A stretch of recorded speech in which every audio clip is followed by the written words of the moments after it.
I saw what happened, and I won't let it slide. It's not the first time Justin will do such a cheap tricks of poking eyes like those. His fight against Paddy will be his last aim. UFC is only for the real fighters, not the cheater. The fight between Paddy Pimblett and Justin Gaethje delivered exactly what fans expected. Chaos, pressure, and non-stop action. From the opening round, both fighters pushed a brutal pace, but as the fight went on, Paddy's pressure and durability became the biggest storyline. When the final result was announced, it instantly split the fan base, with some calling it a clear outcome, while others felt the momentum had shifted multiple times throughout the fight. Regardless of where you stand, this was one of the most talked about fights on the UFC calendar.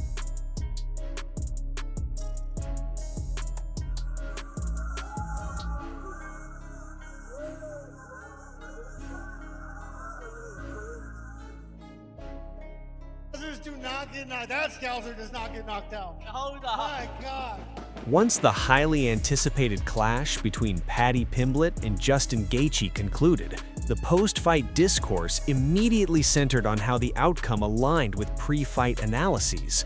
Before the cage doors sealed, experts were divided between Paddy's unpredictable creativity and Justin's disciplined aggression. This stark contrast amplified the aftermath, making it feel louder, more defined, and ultimately more divisive than anyone had anticipated.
Almost immediately after the fight, controversy exploded online. Several fans and analysts pointed out moments where Justin Gaethje was accused of eye-poking and even landing a knee to the groin during key exchanges. Replays started circulating on social media, slowing the footage frame by frame, with many arguing that these moments could have changed the course of the fight. While no official penalty was issued, the accusations sparked a heated debate about referee awareness and how often these fouls go unpunished in high-stakes matchups. That fucker's right. Scousers do not get knocked out. That Scouser does not get knocked out. I'm a Scouser. We don't get knocked out. We don't get knocked out. I take that all day. Hold on. My God. What a fucking gangster. By the way, before we dive in, 99.8% of the people watching right now aren't subscribed. Make sure to subscribe so you don't miss out on any upcoming MMA news. And without further ado, let's dive into it. As the predictions mounted, the core narrative evolved beyond who appeared superior on paper, focusing instead on who could best adapt under the intense pressure of the fight. Justin Gaethje embodied accumulated damage, profound experience, and unwavering composure. Paddy Pimblett, conversely, represented raw growth, fierce belief, and an unflinching willingness to confront danger directly. Now that the fight is over and the theories have collided with reality, the only remaining question is which vision ultimately prevailed: the proven violence of Justin Gaethje or the relentless chaos of Paddy Pimblett. This fight was never about certainty. It was about choosing which kind of risk you were willing to trust more. Obviously delivered in the main event, capped off with a war. Just give us your thoughts on Justin Gaethje and Paddy Pimblett delivering a 5-round battle. Yeah, I mean, what a couple. So Paddy Pimblett at the weigh-in yesterday says, I'm going to knock this motherfucker out tomorrow. And I was like, that's interesting. And he never abandoned that game plan. Even when, he got dropped a couple times, I kept waiting for him. I'm like, he's eventually going to have to shoot and try to submit him. Now, I didn't know Paddy Pimblett had a chin like that till tonight. And, yeah, absolute dogfight in a war, and much respect to both guys. We haven't seen Justin yet, so we don't know what his status is physically. But, I mean, is the interim, is the unification fight have to be next? Or is there a case if he's hurt and needs to be out for a while? Apparently he's 100%. So we sent Paddy Pimblett straight to the hospital, and then we're going to send Gaethje too. And Gaethje's like, believe me, I've been in plenty of wars. I'm good. So Tim Welch's analysis proved remarkably prescient, as he had cautioned that Justin Gaethje doesn't require high volume to turn a fight, only decisive moments.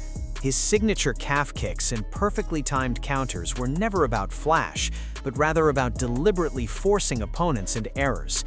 Each time Paddy exploded forward swinging, the perilous balance between his aggression and the danger it invited became painfully clear. He's taken on the highlight Justin Gaethje. Gaethje. 26 wins, 5 losses, 20 KOs. The dude fucking KOs people. Early on, he'd calf kick the fuck out of people. He'd calf kick people where they couldn't take it anymore. He had many TKOs from calf kicks alone. The guy is just a dense fucking ball of muscle, built for fighting, 37 years old now. He's crumpled people with his left hook. He's crumpled people with his right hand. Paddy Pimblett is gonna have to be very careful throwing his flurries on Justin Gaethje. Justin Gaethje will sit down and rip a left hook, or sit down, drop his head, and launch a right hand. That's Justin Gaethje's ways to win. He could KO Paddy. When the conversation shifted to legacy, the extensive list of formidable opponents on Justin Gaethje's record profoundly altered the discussion's tone.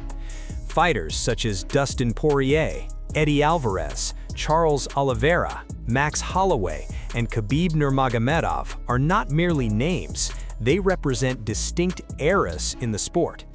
Navigating such a demanding schedule commands respect even before the opening bell. This history positioned Justin as a battle-tested constant rather than an unknown. In contrast, Paddy Pimblett embodied volatility, unpredictability, and youthful potential. Consequently, pre-fight projections often highlighted that Justin might only need one clean connection, while Paddy could potentially flip the entire contest with a single successful scramble. He earned it. Justin Gaethje's fought all these fucking monsters his whole goddamn career. Edson Barbosa, Donald Cerrone, Eddie Alvarez, Dustin Poirier, Khabib, Michael Chandler, Charles Oliveira, Fiziev twice, Dustin Poirier again, Max Holloway. Like, holy shit. He's fought the elite. So I'd love to see Justin Gaethje get it done. If I had to put, fuck, this is hard. If someone gave me $10,000 to bet with and they said, hey, put it on who you think's gonna win. I'm gonna say 60-40. 60-40. 40% chance that Justin Gaethje knocks Paddy Pimblett out. Hits him on his chin. When Paddy Pimblett's flooring, hits him right on his fucking, hits him right on the scouser chin. Bunk. Gets dropped. 40% chance, I think. 60% chance this fight, Justin's not able to find him. It's a little bit, it's like a spastic, weird style. He's not able to find his chin. If Paddy Pimblett puts him on his back, it's going to be a long night for Justin Gaethje. Teddy Atlas approached the matchup from a perspective of control over chaos, emphasizing Justin's need for angles, intelligent movement, and patience, rather than engaging Paddy head-on. He also acknowledged Paddy's visible growth over 2 years, noting his increased strength, composure, and confidence, even as his penchant for trading punches continued to court danger. Atlas's slight leaning toward Paddy wasn't driven by hype, but by momentum. He recognized that youth and adaptability frequently manifest in later rounds, believing Paddy had more capacity to adjust mid-fight, all while recognizing the serious consequences inherent in every exchange with Justin. I would go with the over on this because I think the over-under is like 2.5 rounds. How many? 2.5 rounds over minus 115. All right, listen. Again, we have a pretty good record here, but, you know, I mess up once in a while. Yeah, no, it's fine, it's gambling. But I like the over. I like the over. I mean, if Gaethje fights the perfect fight, you never know. You never know. But I know who the judges are probably favoring. Oh, did I say that? I'm sorry. It shouldn't be anything about that. It should just be about what goes on in the cage or in the ring.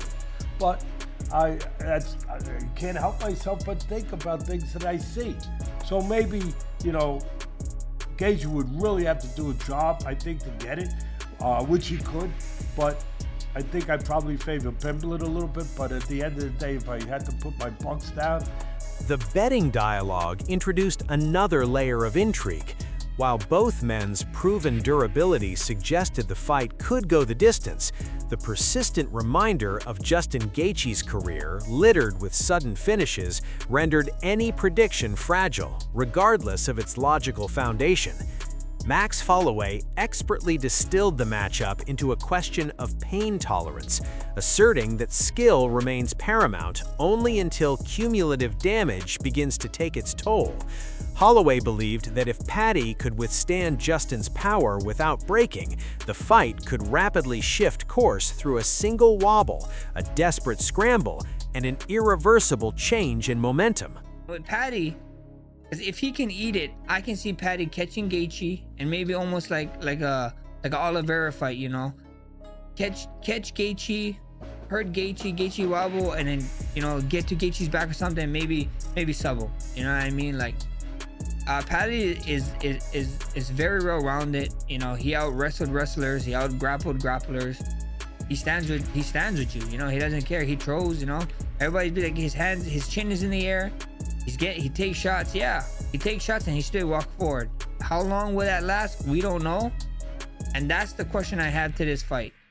Or what his reaction is going to be when Justin Gaethje catches him. Because Justin Gaethje punched like a truck. He kicks like a. Now the big question is what happens next. For Paddy Pimblett, this fight and the drama surrounding it only adds fuel to his rise and keeps his name trending. For Justin Gaethje, the accusations have put an unexpected cloud over his performance, even among fans who normally support his aggressive style. Whether the UFC addresses the controversy or moves on, one thing is clear. This fight won't be forgotten anytime soon, and the discussions around it may last longer than the fight itself. I'm not surprised if any of these guys win, because I can see two clear paths to these guys winning. I can see Gaethje catching Paddy, you know, putting him down, finishing him. Then I can see Pimblett catching Paddy, Pimblett catching Gaethje, maybe knock him out or hurt him enough to where he can get a submission. You know, I think so. Paramount, the UFC did a really great really great job of putting this first Paramount card together. From the main card, the first main card fight, to the main event is sick. It's gonna be action-packed, and you fans are gonna love it. You know, the new fans are gonna love it. I mean, Gaethje is just violence. Paddy Pimblett doesn't run away from violence. It's gonna be a fun fight. Like I said, I don't know who to choose. I'm not choosing no one. I see both guys. I think this is a coin flip. I think whoever can endure the more damage is gonna win this one. Demetrius Johnson prioritized execution over speculation, outlining Paddy's necessity to remain dynamic, actively force scrambles, and seize submission opportunities. He pointed out that Justin's defensive reactions and transitions had occasionally revealed minor vulnerabilities, precisely the openings elite grapplers exploit. Johnson also challenged the notion that competitive pedigree alone dictates outcomes, arguing that once positions are locked in, superior technique and timing supersede reputation, and that Paddy's ground control had consistently demonstrated genuine substance, irrespective of his opponent's standing. When you look at Paddy Pimblett, keys to victory Paddy Pimblett has got to be dynamic. We're starting to see Paddy Pimblett become more comfortable inside the octagon. So the key victory number 1 for Paddy Pimblett is be dynamic, meaning that if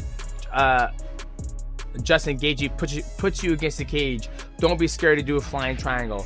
If Justin Gaethje tries to go for a dump, go for a Kimura, because 9 out of 10 times when he does that, he's able to turn it into something that favors him in the fight. Key to victory number 2, grapple.